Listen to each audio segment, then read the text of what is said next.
So hi guys, today we'll do session 6। So हमारा second set of normal laws खत्म हो जाएगा। तो सेकंड सेशन में सेशन 6 में भी will continue with the doctors. So हमारा पहला वर्ड है द स्ट्रेटनर। अब यहाँ पे हमारे को ये एक वर्ड याद रखना है बिकॉज ये मॉडर्न इंग्लिश में थोड़ा सा इसका यूसेज चेंज हुआ है। The word is orthopaedist. Orthopaedist होता है हड्डियों का डॉक्टर, बट ऑर्थो का मतलब हड्डी नहीं होता है, ऑर्थो का मतलब होता है सीधा करना। ठीक है, तो प्रॉब्लम क्या है कि जो 1700-1600 में जब ये वर्ड आया था तो जो बच्चे विद बोन एलिमेंट्स जैसे स्पाइन टेढ़ी होना was a very common element in kids. So जो बच्चों की हड्डियां सीधी करता था, जो उनकी स्पाइन बिठाता था, जैसे आप लोगों ने सुना होगा हम लोग के यहाँ लोग होते हैं जैसे जब से हिंदी में कहते हैं नाभ उतर गई तो एक बाबा जी होते हैं जो बिठा देते हैं, कंधा उतर गया तो एक बाबा जी होते हैं जो कंधा आपका ठीक बिठा देते हैं। तो बेसिकली ऑर्थोपेडिस्ट जब स्टार्ट हुआ था वर्ड तो वहाँ से स्टार्ट हुआ था। So he used to straighten the bones of kids. So paedia is the root word for paediatric से आता है बच्चे। सो जो बच्चों को की हड्डियाँ ठीक सीधी करता था that guy was called orthopaedist. Future में अभी मॉडर्न इंग्लिश में क्योंकि हमारी मेडिकल साइंस बेटर हो गई है, हर तरीके की हड्डियों का एलिमेंट ठीक हो सकता है and this was the guy जो हड्डियों से कनेक्टेड था। तो ऑर्थोपेडिस्ट अब हड्डियों का डॉक्टर हो गया है। तो हमें याद रखना ज़रूरी है कि ऑर्थो का मतलब स्ट्रेट होता है, ऑर्थो का मतलब हड्डी नहीं होता। अब इसका मैं एक बहुत बेसिक सा एग्जांपल दूंगा। अगर आप आई थिंक 2019 एनडीए पेपर देखेंगे तो आपको सिनोनिम्स में मिलेगा। There was a word written orthodox. Orthodox का मतलब होता है रूढ़िवादी। अब अगर इसको मैं ब्रेक करूं तो ऑर्थो मतलब सीधा, जो केवल एक ही रास्ते पे चलता है उसको बोलते हैं ऑर्थोडॉक्स। अब आप इसको अड़ियल बोल लीजिए, रूढ़िवादी बोल लीजिए। जैसे अगर आपको अपने पापा से कुछ कहना है कि पापा ऐसे करना है, कहेंगे नहीं यही करो, ऐसे ही होता है। जिन बच्चों के साथ अपने पेरेंट्स के साथ प्रॉब्लम है तो ऑर्थो मीन्स जिनको एक रास्ता पता है और वो उसी रास्ते पे चलते हैं, चाहे वो सही हो चाहे वो गलत हो, that is called Orthodox. So Orthodox का हिंदी मीनिंग होता है रूढ़िवादी, राइट। उन्हें जो सिखा दिया गया है वो उसी पे काम कर रहे हैं। अब एग्जाम में क्या हुआ था, देयर वर 4 ऑप्शंस। ऑर्थोडॉक्स का उल्टा लिखना था हमको and there was one word, चारों वर्ड शायद डॉक्स से ही थे, हेट्रोडॉक्स। तो क्योंकि ये रूट वर्ड सेम हो गया, डॉक्स एंड डॉक्स हमारे लिए आसान हो गया। डॉक्स का आई थिंक कोई मीनिंग होता नहीं है, but still now hetero comes from a word called heterosexual, right. अब इसका अगर मैं रूट डिवाइड करूं, हेट्रो मुझे कहां से मिलेगा, 2 वर्ड्स होते हैं, homosexuals and heterosexuals.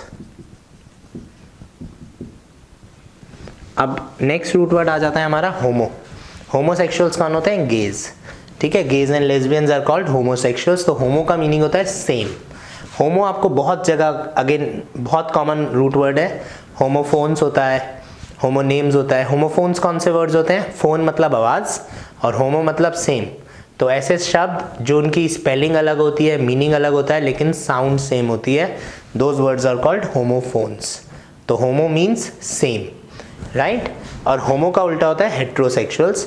So heterosexuals अगर मैं वैसे बोलूँ तो स्ट्रेट आजकल जैसे लोग बोलते हैं। सो अगर आप ऑपोजिट सेक्स से अट्रैक्ट होते हो, एक लड़का लड़की से अट्रैक्ट हो रहा है, तो that guy is an heterosexual. So hetero का मतलब हो जाता है ऑपोजिट। तो इसका मतलब था सीधा, इसका मतलब था ऑपोजिट। तो जो रास्ता दिखाया उसी पे चलने वाला मतलब बंदा हो गया ऑर्थोडॉक्स, और जो रास्ता दिखाया उसके अलावा बाकी किसी भी रास्ते पे चलने वाला बंदा हो गया हेट्रोडॉक्स। तो सीधा और ऑपोजिट। सो अगर मुझे हेट्रोसेक्सुअल वर्ड पता था तो मुझे हेट्रो का मीनिंग पता चल जाता। हेट्रो का मतलब था ऑपोजिट और ऑर्थो का मतलब था सीधा, सेम। तो सेम और ऑपोजिट 2 एंटोनियम्स हो गए, तो मैं एकदम से हेट्रोडॉक्स को मार्क कराता। सो अगर हमें आधा रूट भी पता है तो हम उस क्वेश्चन को सॉल्व कर सकते हैं, राइट। सो मैं फिर रिपीट करता हूँ, ऑर्थोपेडिस्ट हड्डियों का डॉक्टर होता है, लेकिन हमको ये याद रखना ज़रूरी है कि ऑर्थो का मतलब होता है सीधा करना। सीधा करना क्यों ज़रूरी होता है, क्योंकि जैसे एग्जाम में ऑर्थोडॉक्स आया था रूढ़िवादी, ऑर्थो का उल्टा वहाँ उस वक्त क्या हो गया, हेट्रो। हेट्रो मुझे कहाँ से मिला, हेट्रोसेक्सुअल से। हेट्रोसेक्सुअल वो होता है जो ऑपोजिट सेक्स से अट्रैक्ट होता है, उल्टे सेक्स से अट्रैक्ट होता है। मतलब अगर लड़का है तो लड़की से अट्रैक्ट हो रहा है, लड़की है तो लड़के से अट्रैक्ट हो रही है, दैट इज हेट्रोसेक्सुअल। हेट्रोसेक्सुअल का वैसे पूरे के पूरे वर्ड का ऑपोजिट क्या है, homosexual. homosexuals are the were people those who are attracted to same sex, right। so ये केवल समझने के लिए मैंने लिखा है कि ऑर्थो क्यों इम्पॉर्टेंट है। Now let's move on. So जैसे हम लोगों ने बात करी ऑर्थोपेडिस्ट, ऑर्थोपेडिस्ट हाँ हड्डियों का डॉक्टर होता है, लेकिन we need to remember this root क्योंकि ये बहुत आती है। जैसे मैंने ऑर्थोडॉक्स बताया, हेट्रोडॉक्स बताया, तो ऑर्थो मीन्स सीधा। अब आते हैं हम वापस, अब ये तो पढ़ के आपको थोड़ा सा समझ में आना चाहिए वर्ड। ऑर्थो इज सीधा और डॉन्टिस्ट, डॉन्टिस्ट रूट वर्ड किसका है? Don't, dental, dentist, डॉन्टिस्ट means teeth. तो ऑर्थोडॉन्टिस्ट, अब अगेन जो मेडिकल प्रोफेशन से लोग होंगे उनको पता होगा कि हर कोई डेंटिस्ट नहीं होता, डेंटिस्ट बहुत सारे तरीके के होते हैं and orthodontist is one of them. So one word आएगा अगर आपको डेंटिस्ट, ऑर्थोडेंटिस्ट, अगर एग्जाम में थोड़ा सा भी मुश्किल वोकैब आया तो मैं इसको डिवाइड कर सकता हूँ। तो ऑर्थो मीन सीधा और डॉन्टिस्ट मीन दांत, तो जो आपके दांतों को सीधा करता है। सो बेसिकली हिंदी बोलूँ तो तार लगाने वाला जो डॉक्टर होता है, अगर डॉक्टर दांतों में तार लगाता है तो वो डॉक्टर कौन है? That doctor is an orthodontist. So बहुत सारे तरीके के, जैसे ही आप मास्टर्स करते हैं एमबीबीएस के बाद आप सर्जन्स बनते हैं, आप फिजिशियंस, पीडियाट्रिशियन बनते हैं, कार्डियोलॉजिस्ट बनते हैं, उसके लिए एमबीबीएस सबको करना पड़ता है। इसी तरह से डेंटल में बीडीएस सब करते हैं। बीडीएस के बाद अगर आप एमडीएस करने जाते हैं तो आप अपनी स्पेसिफिक फील्ड चूज करते हैं and orthodontist is one of them. So orthodontist वो डॉक्टर है जो दांतों को सीधा करता है। किस तरह से करता है? तार लगा के। तार की इंग्लिश क्या होती है? ब्रेसेस। तो दांतों में जो तार लगते हैं उसको हम क्या बोलते हैं? ब्रेसेस। सो ये हमारा फर्स्ट वर्ड हो गया, दैट वाज ऑर्थो। ऑर्थो से हमने जो रूट वर्ड्स किए हैं वो है ऑर्थोपेडिस्ट, ऑर्थोडॉक्स एंड ऑर्थोडॉन्टिस्ट। इसका एंटोनियम हमने किया था ऑर्थोडॉक्स का हेट्रोडॉक्स, और उसके अलावा हमने किए थे homosexuals and heterosexuals. Now let's move on to the second root. तो the next word is the heart. Heart का रूट वर्ड होता है कार्डियो। जैसे हमने पिछले सेशन में किया होगा कार्डियोलॉजिस्ट, इसको मैं ब्रेक करूं, कार्डियो मतलब हार्ट, लॉजी मतलब पढ़ाई, और ist is the person who is specialist in this, that person is called a cardiologist. So अब कार्डियक इज अ प्रॉब्लम, ये क्या होती है? मेडिकल कंडीशन होती है, दिल की बीमारी। तो अगेन आई थिंक एसएससी का पेपर है, ही डाइड ऑफ कार्डियक अरेस्ट। तो अब एटलीस्ट मुझे ये तो पता चल गया कि वो मरा, किस चीज से मरा? Cardiac arrest, right. अब उसमें 4 बीमारियां, अगर brain tumour, heart attack, tuberculosis और कैंसर लिखा हुआ है तो मेरे लिए बहुत आसान हो गया, क्योंकि कार्डिया है तो मतलब दिल के दौरे से मरा होगा। चाहे वो हार्ट फेल हो, अगर वो हाँ हार्ट फेल और हार्ट अटैक कर देते तो शायद कंफ्यूजन होता, बट इतना क्लोज, क्योंकि मेडिकल का एग्जाम नहीं है, they will not give you that. So cardia आ गया, दिल, वो he died of cardiac arrest. आपने 4 ऑप्शंस देखे, तो ब्रेन ट्यूमर नहीं हो सकता, टीबी नहीं हो सकता, कैंसर नहीं हो सकता, क्या हो सकता है? केवल और केवल हार्ट फेल या हार्ट अटैक होगा। So that is our second word, that is cardiac. ना third word is cardio. Cardio is your condition of the heart. जब आप जिम में जाएंगे, आपका जिम ट्रेनर आपसे 2 चीज़ पूछेगा, भैया मसल ट्रेनिंग या कार्डियो। मसल ट्रेनिंग हो गई, आप वजन उठा रहे हैं, आप बॉडी बना रहे हैं। कार्डियो होता है आप पतले होने जा रहे हैं, मतलब आप हार्ट की एक्सरसाइज कर रहे हैं, आपको ब्लड प्रेशर का प्रॉब्लम है, कोलेस्ट्रॉल का प्रॉब्लम है, when you work for the heart. So आपकी सारी एरोबिक्स, योगा एंड जितनी भी रनिंग, जॉगिंग, साइकिलिंग, ये सब किस में आती है? कार्डियो में आती है, where your heart starts beating faster, जहाँ पे आपका दिल जोर जोर से धड़कने लगता है। That all those exercises are called cardio. Now the next word is cardiogram, और इसका अगला वर्ड आ जाएगा कार्डियोग्राफ। अब सबसे पहले let's quickly talk about the root word graph. Photographer, cardiographer, cartographer. तो ग्राफ जो शब्द होता है, आप लोग बचपन से हमारे को स्कूल में पढ़ाया जाता है 5वीं 6वीं क्लास से कि बेटा ग्राफ बनाओ, राइट। एक्स एक्सिस लिया, वाई एक्सिस लिया, प्लॉट किया, this is how we start. इसको बोला जाता है ग्राफ। सो ग्राफ में हमें जैसे प्लॉटिंग कराई जाती है, एंड फोटोग्राफर हो गया, ये सब वर्ड जैसे अभी हमने बात करी। सो ग्राफ का बेसिक मतलब होता है टू राइट, कुछ भी लिखना। कैसे लिखना? जो मैंने आपको इन्फॉर्मेशन दे दी, उस इन्फॉर्मेशन के अकॉर्डिंगली अगर आपने लिखना है तो उसको मैं ग्राफ बोलता हूँ कि भाई ग्राफ बना ले। फोटोग्राफ मतलब आपने लाइट जैसी दिख रही है उसको आपने छाप दिया फोटो पे, मैंने आपको एक्स वाई एक्सिस दिया, आपने छाप दिया ग्राफ पे। तो आपको जो चीज़ दी गई है उसको जैसे ही आप कॉपी कर लेते हैं, लिख लेते हैं, बायोग्राफी वगैरह, तो उसको हम बोला जाता है to write. And cardio is दिल। सो कार्डियोग्राम वो मशीन होती है जिसमें आपका ऐसे ऐसे ऐसे ऐसे ऐसे दिल चलता है और फिर प्लेन हो जाता है जब हीरो या हीरोइन या हीरो की हीरो के फादर की डेथ हो जाती है। तो ये पिक्चरों में बहुत देखा होगा आप लोगों ने। So that is a cardiogram. Cardiogram is the machine and cardiograph is, अगर हम उस मशीन में से प्रिंट आउट निकाल लेंगे ऐसे आपकी दिल की धड़कन का, तो print out will be called cardiograph. तो कार्डियोग्राम इज द मशीन जो ऐसी हार्ट बीट आपकी रिकॉर्ड करती है, दिखाती है, और कार्डियोग्राफ इज आपकी दिल की हार्ट बीट का जो प्रिंट आउट होता है, राइट। तो ये नेक्स्ट 5 वर्ड्स हैं related to cardio: cardiologist, cardiac, cardio, cardiogram and cardiograph. Let's quickly move on to the third root. So the third word is related to the nervous system. जैसे हमने बात करी थी कि दिमाग का डॉक्टर, दिमाग के 2 डॉक्टर हो सकते हैं, एक न्यूरोसर्जन, एक साइकेट्रिस्ट। तो न्यूरो होता है जो फिजिकल डिसऑर्डर्स की बात करता है, आपकी नसों में प्रॉब्लम आ गई, ट्यूमर हो गया, वो उस टाइप का डॉक्टर। और साइकेट्रिस्ट होता था जो बेसिकली डिप्रेशन, पागलपन, उन चीज़ों को हैंडल करता है। So let's first talk about the nervous system, नसें। तो हमारा जो रूट वर्ड है वो न्यूरो है। न्यूरो मतलब नस, और लॉजी मतलब उसकी पढ़ाई। तो जो नसों की, नर्वस सिस्टम की पढ़ाई करता है, that person is called a neurologist. अब ब्रेक करते हैं, तो न्यूरो नसें रहेगा। Now our first word is algia. ये ग्रीक से आता है जिसका मतलब है एल्गोस। एल्गोस या एल्जिया मतलब पेन, दर्द, राइट। सो जब मैं एल्गोस की बात करता हूँ तो इट मीन्स पेन।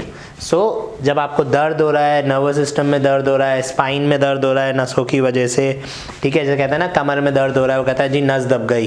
तो उस तरीके के जो दर्द होते हैं, नस दबना वगैरह, all that would be neuralgia. किसी की नस पे नस बहुत चढ़ती है तो उसको क्या प्रॉब्लम है, उसको न्यूरैल्जिया की प्रॉब्लम है, क्योंकि उसको नसों का दर्द होता है।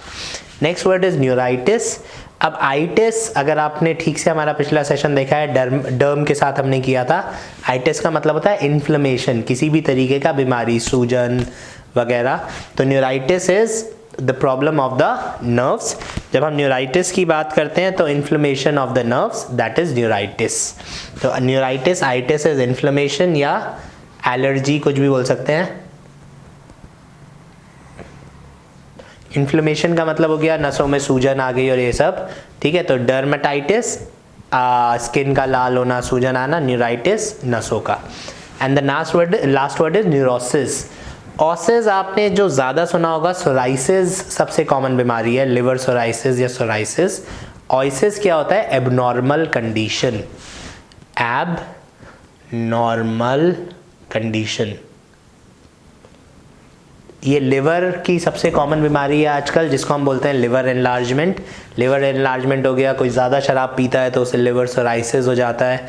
तो ऑइसिस इज एबनॉर्मल कंडीशन, ऐसा होना चाहिए मगर ऐसा है नहीं, सूजन आ गई, बढ़ गया, तो कोई भी एबनॉर्मल कंडीशन जो हमारी फर्स्ट डायग्नोस होता है किसी बीमारी का, दैट इज ऑइसिस सोराइसिस। फिर उसकी डिटेल में वो जा सकते हैं कि लिवर सोराइसिस के साथ साथ क्या हुआ। So this was a third word, that was neuro. Neuro हमारा रूट वर्ड है। ये कुछ बेसिक वर्ड्स हैं जो एग्जाम्स में आते हैं। Let's move on to the last word. So the last word is mind.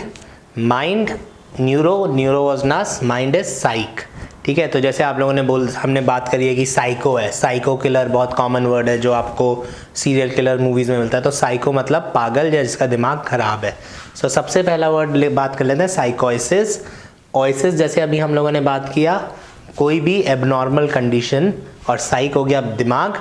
तो दिमाग की एबनॉर्मल कंडीशन इज, अब आपको चाहे वो डिप्रेशन हो, चाहे वो बहुत बड़ी बीमारी हो जाए और आप सीधा पागल हो जाओ, every abnormal condition of the brain. अब जैसे कभी दिल टूट रहा है और आप 1 महीने के लिए रो रहे हो, तो दैट वुड ऑल्सो बी साइकोसिस, कि आपका दिमाग उस चीज़ को ठीक नहीं कर पा रहा है, राइट। तो साइकोसिस और साइकोटिक, साइकोटिक आदमी हो गया, साइकोसिस बीमारी हो गई। तो आप पागलों की तरह बिहेव कर रहे हो या आप डिप्रेस्ड हो या जो भी ऐसी कंडीशंस हैं, they are called psychotic conditions. So psycho plus osis, right. तो osis abnormal condition and psycho is दिमाग। Now psychiatrist, psychiatrist is the doctor जो आपको ट्रीट करता है when you have this abnormal condition of the brain, चाहे वो depression हो चाहे कुछ भी हो, दैट इज साइकेट्रिस्ट। अब एट्रिस्ट जो हमारे को आया था, दैट वाज मेडिकल हीलिंग, जो हमने पीडियाट्रिक में भी बात की थी, इसलिए मैंने यहाँ लिख दिया। पीडिया वॉज बच्चा और एट्रिक वॉज मेडिकल हीलिंग। तो जो बच्चों को ठीक करता है वो पीडियाट्रिक, जो दिमाग को ठीक करता है वो साइकेट्रिस्ट। सो आप देखेंगे तो हमारे रूट वर्ड्स में वापस आते रहेंगे, जितने ज़्यादा रूट वर्ड्स याद होंगे हमें उतना आसानी होती रहेगी। तो साइकेट्रिस्ट और पीडियाट्रिक। अब पीडियाट्रिक का ऑपोजिट होता है जीरियाट्रिक, राइट। तो हमारे को एक रूट वर्ड और मिल गया, जीरिया, विच मीन्स ओल्ड एज। तो अगर आपको आता है कि पीडियाट्रिक का ऑपोजिट लिखो, तो पीडियाट्रिक होता है बच्चों का डॉक्टर, जीरियाट्रिक होता है बूढ़ों का डॉक्टर। बूढ़ों का डॉक्टर जैसे बुढ़ापे में कुछ स्पेसिफिक बीमारियां होती हैं, जैसे भूलने की बीमारी हो गई, ठीक है, अल्जाइमर हो गया, तो ऑल द ओल्ड एज बीमारीज और all the old age diseases are handled by a geriatric. तो ये स्पेशलिस्ट होता है बूढ़े लोगों की बीमारियों का, ये स्पेशलिस्ट है बच्चों की बीमारियों का। तो ये एंटोनियम्स का काम कर सकते हैं जब हम एग्जाम्स की बात करते हैं। So these were certain words of session 6। So now we are through with first 6 sessions. Book हमारे टेलीग्राम चैनल पे पड़ी हुई है। आई वुड सजेस्ट कि आप उसके सारे टेस्ट कर लीजिए। अगर आप इसके टेस्ट करते चलेंगे तो आपको रटना नहीं पड़ेगा। अगर आप टेस्ट करने के मूड में नहीं और आप एक साथ सारे वीडियोस देख रहे हैं तो आपको रटना पड़ेगा ही, right. So this book is made in such a way कि अगर बच्चा हर सेशन के बाद टेस्ट कर रहा है तो उसको ऑटोमेटिकली वर्ड्स याद हो जाते हैं। Let's just quickly do a few examples and then we can move forward. So let's just quickly do a test on this. So हमारा जो फर्स्ट वर्ड है दैट इज़ अ कार्डियोग्राम, ठीक है। Cardiogram, अब कार्डियो इज दिल, तो सबसे पहले मैं दिल के देख लेता हूँ, रिकॉर्ड हार्ट बीट्स और इंस्ट्रूमेंट। सो ग्राम इंस्ट्रूमेंट होता है, तो फर्स्ट का आंसर हो गया E, instrument for recording heart beats. Cardiograph, graph मतलब कॉपी करना, ग्राफ मतलब जो हमें मिल रहा है उसको हम किसी ना किसी तरह से लिख लें या ड्रॉ कर दें। सो ग्राफ रिकॉर्ड हो गया, तो हमारे सेकंड का आंसर हो गया रिकॉर्ड ऑफ हार्ट बीट्स। अब यहाँ पे हम न्यूरोसिस के नई मीनिंग की बात करेंगे, नई मीनिंग इन द सेंस कि उसको हम किस तरह से चेंज कर सकते हैं। ओइसिस का मतलब होता है कोई भी एबनॉर्मल कंडीशन, और न्यूरो मतलब नस या दिमाग की एबनॉर्मल कंडीशन। तो फिजिकल हो सकती हैं, आपकी नसों में कोई प्रॉब्लम हो, जैसे हमने बात की थी। और कई बार क्या होता है, न्यूरोसिस कुछ ऐसी बीमारियां होती हैं, जैसे एक बीमारी होती है OCD, obsessive compulsive disorder, right. कुछ लोगों को हाथ धोने की आदत होती है बार बार, कुछ लोगों को सफाई की आदत होती है, कुछ लोगों को बहुत ज़्यादा टेंशन रहती है कि घर अकेला है एंड ऑल दैट। तो जब वो बढ़ जाती हैं तो उसको भी हम न्यूरोसिस कह सकते हैं। तो आप उसको, अब एग्जाम्स में क्या होता है, एग्जाम्स में कहा जाता है कि you need the meaning closest to the word. So हम इमोशनल डिस्टर्बेंस न्यूरोसिस हो सकता है, राइट। सो एक पर्सन जो बहुत ज़्यादा टेंशन लेता है, बहुत ज़्यादा वरी करता है उसके दिमाग में, क्योंकि hypertension has become a problem now. So neurosis is an emotional disturbance. अब साइक आ गया, साइक इज वापस दिमाग, सोच से रिलेटेड अगेन। तो साइकोसिस, ओसिस आ गया तो बीमारी। अब इन दोनों में से मैं देख लेता हूँ बीमारी कौन सा है, ये ट्रीटमेंट है, ये बीमारी नहीं है। तो फोर्थ का आंसर हो जाएगा मेंटल अनबैलेंस। और साइकेट्री, ये iatry is the medical healing, treatment, जैसे हमने पीडियाट्री में किया था। तो एट्री आ गया तो healing. So this is treatment of the personality disorders. तो दीज आर सर्टेन वर्ड्स जो हमने किए हैं। बाकी आपको सारे टेस्ट मिल जाएंगे हमारे उस पे टेलीग्राम चैनल पे। You can download the book. Thank you, will come up with the new session soon. Thanks for watching the video. If you found this video helpful, press the like button, subscribe to our channel and ring that bell icon so that you can get notified every time we upload a new lesson.